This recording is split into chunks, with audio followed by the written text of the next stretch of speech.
सगळ्यात पहिल्यांदा म्हणजे आम्हाला तुम्ही बघताय माझ्या आजूबाजूला एवढी तरुण मंडळी आहेत, इतकी तरुण मंडळी आहेत की मला माझं वय जरा जास्त आहे असं वाटायला लागलं या सगळ्यांमध्ये.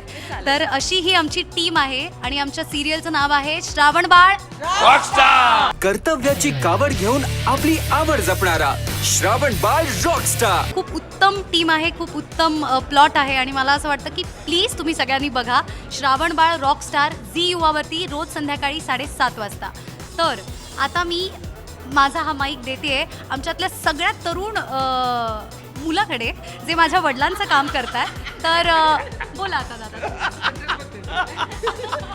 नाही खरंच हिने बरंचसं बोललीच आहे, पण पुन्हा सांगतो हो खूप मुलगा म्हटल्यानंतर असणारच ना.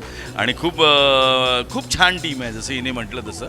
आणि मी पुन्हा संहितेला महत्त्व देणारा माणूस आहे नेहमीच. आणि त्यामुळे आमच्याकडे ऑलरेडी एक लेखक आहे आमच्याबरोबर जो एक मेजर रोल करतो आहे, राजेश देशपांडे, आणि त्याचा आम्हाला फायदा होणार आहे. आणि सचिन दरेकर आणि प्रशांत लोके दोघांना, डिरेक्टर दीपक नलावडे हो. यांचाही खूप मोठा वाटा आहे खरं तर आमच्या ह्या सगळ्या सक्सेसमध्ये असं म्हणायला हरकत नाही आहे. जयवंत वाडकरला तुम्ही वेगळ्या पद्धतीने बघणार आहात या सिरियलमध्ये.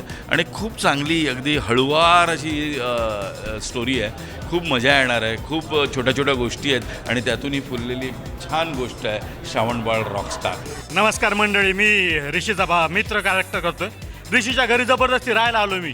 म्हणजे माझा ऋषी म्हणजे हा आमच्यातला श्रावण बाळ आहे बरं का. म्हणजे श्रावण बाळ ते तसे सगळेच आहेत, पण सगळ्यात जास्त तारेवरची कसरत म्हणजे याची. हा आईवडिलांना सांभाळतोय, त्याच्यासोबत लव्ह ट्रायंगल आहे, बरंच ऑफिसचं बर्डन आहे आणि त्यात जबरदस्ती मी त्याच्याकडे राहायला आलो आहे. म्हणजे मलाही तो सांभाळतोय. आणि सोबत एवढे मोठे ॲक्टर्स आहे म्हटल्यानंतर त्यांच्यासोबत आम्ही पण यंग होतोय. मी याच्यात नागेशचं कॅरेक्टर करतोय, जो हिरोईनच्या भावाचं कॅरेक्टर आहे.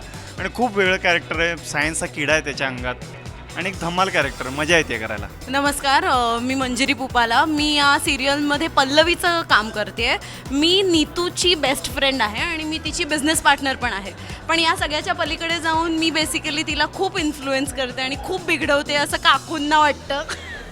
आणि काकू आणि माझी खूप चांगली केमिस्ट्री आहे आणि काकांची आणि माझी गट्टी आहे. तर काकूंना मी अजिबात घरात नको असते आणि काकांना मी आवडत असते. तर या सगळ्या सेटिंगमध्ये एक नंबरची थँक्यू, हिला काकू बोलली आणि तू थँक्यू मला मुलगा म्हणालीस. Thank you very much. So kind. हे बघ, ती काकू जरी म्हणाली ना तरी तिच्या मनात नाहीये काकू. आता ते कॅरेक्टर आहे, पण मी यंग आहे. You know, I am a Rockstar. गोष्ट ऋषीच्या कर्तव्याची. निदान एकदा तरी तू आणि बाबा बोला ना. आता आमच्यात पूर्वीसारखं काहीच उरलेलं नाही. ह्या सिरियलबद्दल एक गमतीशीर गोष्ट आहे जी सगळ्या तरुण मुलांना खूप आकर्षक वाटू शकते.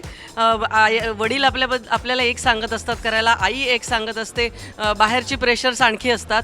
या मुलांनी यावर मार्ग खूप छान काढलेला आहे. तो 2 गोष्टी एकदम करतोय, एक आईला आवडणारी आणि एक वडिलांना आवडणारी. कशी ते तुम्ही बघा, तीच त्याची तारेवरची कसरत आहे या सिरियलमध्ये. गोष्ट ऋषीच्या लव्ह ट्रायंगलची. पहिला प्रेम तर माणूस जन्मात कधी विसरू शकत नाही. सगळ्यांनीच मोस्टली सगळं काही कव्हर केलं आहे, पण जर एक सेंटेन्समध्ये मला सांगायचं असलं तर खूप वेल बॅलन्स्ड स्टोरी आहे. रॉम कॉम आहे, फॅमिली ड्रामा आहे, लाईट हार्टेड फॅमिली ड्रामा आहे. Targets all the age category, त्यामुळे सगळे एकत्र बसून बघू शकतात अशी ही मालिका आहे.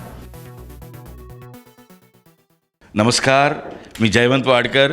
Subscribe to Rajshri Marathi.